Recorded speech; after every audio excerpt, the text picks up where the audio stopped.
আসসালামু আলাইকুম, সবাইকে শুভেচ্ছা জানিয়ে কুরাইশ নিউজের রাতের সংবাদ শুরু করছি। আমি জাকির হোসেন। শুরুতেই সংবাদ শিরোনাম।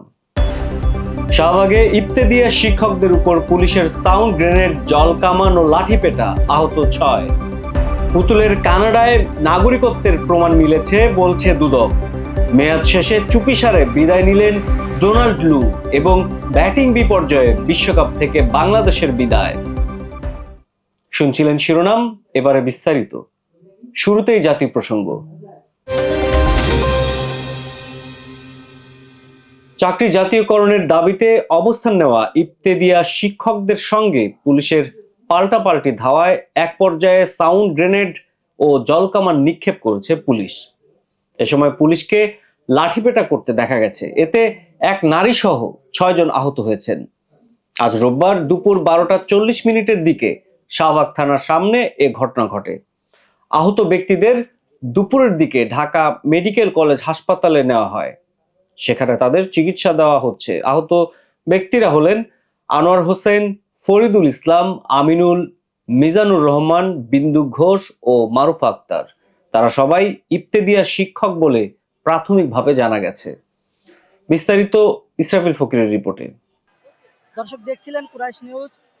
আপনারা জানেন যে স্বতন্ত্র ইবতেদায়ী মাদ্রাসার যে পদযাত্রা চলছিল, যেখানে প্রধান উপদেষ্টার কার্যালয়ে তারা স্মারকলিপি প্রদান করবে, সেখানে শাহবাগে এসে তখন তারা আইন শৃঙ্খলা রক্ষাকারী বাহিনীর যে বাধার সম্মুখীন হয় এবং সেখানে জলকামান ছোড়া হয়েছিল, সেখানে লাঠিচার্জ করা হয়েছিল।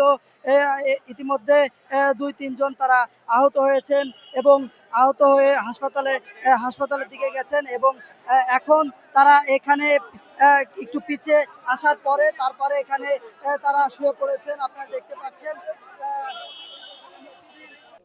সাবেক প্রধানমন্ত্রী শেখ হাসিনার মেয়ে সাইমা ওয়াজেদ পুতুলের বিরুদ্ধে কানাডায় নাগরিকত্বের প্রমাণ পেয়েছে দুর্নীতি দমন কমিশন দুদক।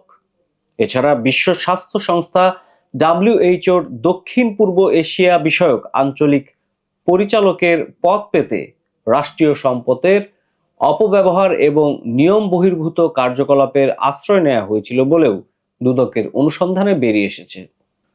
রোববার এক বিবৃতিতে দুদক জানায়, যৌক্তিক কারণ ছাড়াই সাইমা ওয়াজেদ পুতুলকে বিভিন্ন রাষ্ট্রীয় সফরের সঙ্গী করা হয়েছে।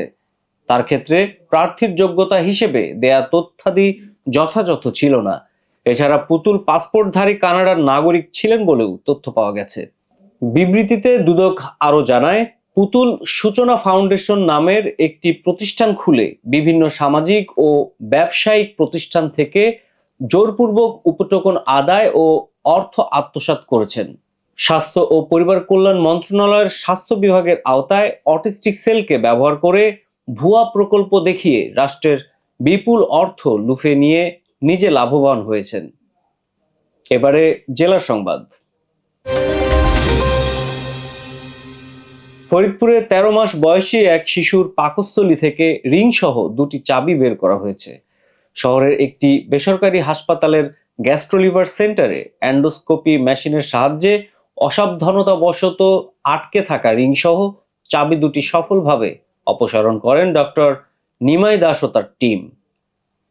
রোববার সকালে হাসপাতালটির চিকিৎসক ডক্টর নিমাই দাস এ তথ্য নিশ্চিত করেন।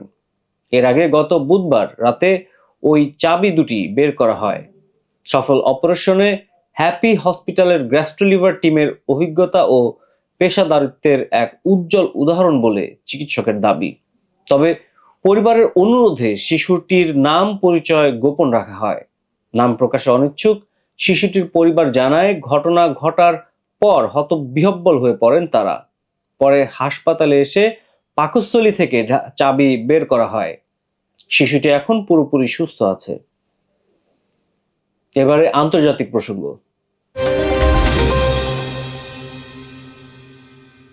যুক্তরাষ্ট্রের সাবেক প্রেসিডেন্ট জো বাইডেনের আমলে দক্ষিণ ও মধ্য এশিয়া বিষয়ক সহকারী পররাষ্ট্রমন্ত্রী ডোনাল্ড লু পদ থেকে বিদায় নিয়েছেন। তিনি 17 জানুয়ারি তার মেয়াদ শেষ করেন। মার্কিন পররাষ্ট্র দপ্তর বিষয়টি নিশ্চিত করেছে, তবে তার বিদায়ের ব্যাপারে কোনো আনুষ্ঠানিক ঘোষণা ছিল না।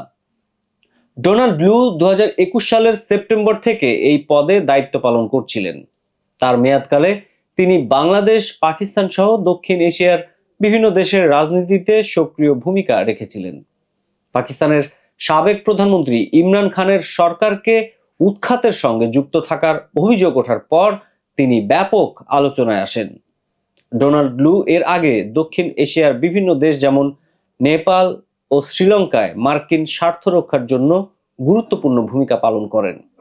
30 বছরেরও বেশি সময় ধরে মার্কিন সরকারের বিভিন্ন গুরুত্বপূর্ণ পদে দায়িত্ব পালন করেছেন তিনি। জানাবো খেলার খবর। অনূর্ধ্ব-19 নারী টি-20 বিশ্বকাপে ভারতের বিপক্ষে বড় ব্যবধানে হেরে টুর্নামেন্ট থেকে ছিটকে গেছে বাংলাদেশ অনূর্ধ্ব-19 ক্রিকেট দল। কুয়ালালামপুরে অনুষ্ঠিত ম্যাচে মাত্র 64 রানে গুটিয়ে যায় বাংলাদেশ, যা ভারত অনায়াসে পেরিয়ে যায় 12.5 ওভারে 8 উইকেট হাতে রেখেই। সুপার 6 এর শুরু থেকেই পিছিয়ে ছিল বাংলাদেশ, যেখানে ভারত ও অস্ট্রেলিয়া 4 পয়েন্ট নিয়ে এগিয়ে ছিল। এই হারে সেমিফাইনালের স্বপ্ন শেষ বাংলাদেশের, আর ভারত ও অস্ট্রেলিয়া নিশ্চিত করেছে শেষ 4-এর টিকিট। ব্যাটিং ব্যর্থতায় ম্যাচের শুরুতেই চাপে পড়ে বাংলাদেশ। 9.3 ওভারে মাত্র 22 রানে 5 উইকেট হারিয়ে বিপাকে পড়ে সুমাইয়া আক্তারের দল। শেষ পর্যন্ত অধিনায়ক সুমাইয়ার অপরাজিত 21 রানে ভর করে 64 রানের সংগ্রহ করে বাংলাদেশ।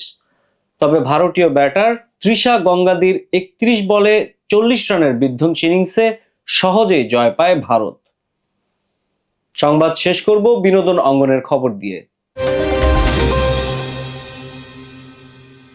বলিউড সুপারস্টার অক্ষয়ের রুস্তম সিনেমাটি ভারতের বাইরে দীর্ঘদিন আগে নিষিদ্ধ করা হয়েছিল। আবারও এই ঘটনার পুনরাবৃত্তি ঘটেছে। এবার পশ্চিম এশিয়ায় তার স্কাই ফোর্স নিষিদ্ধ করা হয়েছে। সংযুক্ত আরব আমিরাত, সৌদি আরব এবং ওমানে সিনেমাটি প্রদর্শন করা যাবে না। কেউ কেউ দাবি করেছেন স্কাই ফোর্স সিনেমাটিতে নাকি ভারত পাকিস্তানের দ্বন্দ্বকে আবারও উস্কে দেওয়া হয়েছে, ফলে এই নিষেধাজ্ঞা দেওয়া হয়েছে। দুই দেশের বৈরিতা ভারতের স্বাধীনতার সময় থেকেই। সেই দ্বন্দ্ব সিনেমার মাধ্যমে পশ্চিম এশিয়ায় ছড়িয়ে পড়ুক চাইছে না ওই অংশের দেশগুলো। তারা সিনেমাটি দেখানো ঠিক মনে করছে না, এমনই জানিয়েছেন সিনেমার সঙ্গে যুক্ত নাম প্রকাশে অনিচ্ছুক এক ব্যক্তি। তিনি আরও জানিয়েছেন, ফাইটার বা রুস্তম ছাড়াও এর আগে একই কারণে একাধিক সিনেমা পশ্চিম এশিয়ার নিষিদ্ধ করা হয়েছিল। যেমন আর্টিকেল 370 সিনেমাটিকে মুক্তির অনুমতি দেয়া হয়নি। 2023 সালের দীপাবলিতে মুক্তি পাওয়া সিনেমা টাইগার 3 কুয়েত, ওমান ও কাতারে নিষিদ্ধ ছিল। সংবাদ শেষ করার আগে সংবাদ শিরোনামগুলো আরো একবার। শাহবাগে ইফতেদিয়া শিক্ষকদের উপর পুলিশের সাউন্ড গ্রেনেড, জল কামান ও লাঠিপেটা, আহত 6। পুতুলের কানাডায় নাগরিকত্বের প্রমাণ মিলেছে বলছে দুদক। মেয়াদ শেষে চুপিসারে বিদায় নিলেন ডোনাল্ড লু এবং ব্যাটিং বিপর্যয়ে বিশ্বকাপ থেকে বাংলাদেশের বিদায়। দর্শক, এতক্ষণ সাথে থাকার জন্য ধন্যবাদ। সবশেষ সংবাদ দেখতে চোখ রাখুন কুরাইশ নিউজের পর্দায় অথবা ভিজিট করুন www.kurashnews.com। কুরাইশ নিউজের পরবর্তী সংবাদ দেখার আমন্ত্রণ জানিয়ে আপনাদের কাছ থেকে এখনকার মতো আমি জাকির হোসেন বিদায় নিচ্ছি। আল্লাহ হাফেজ।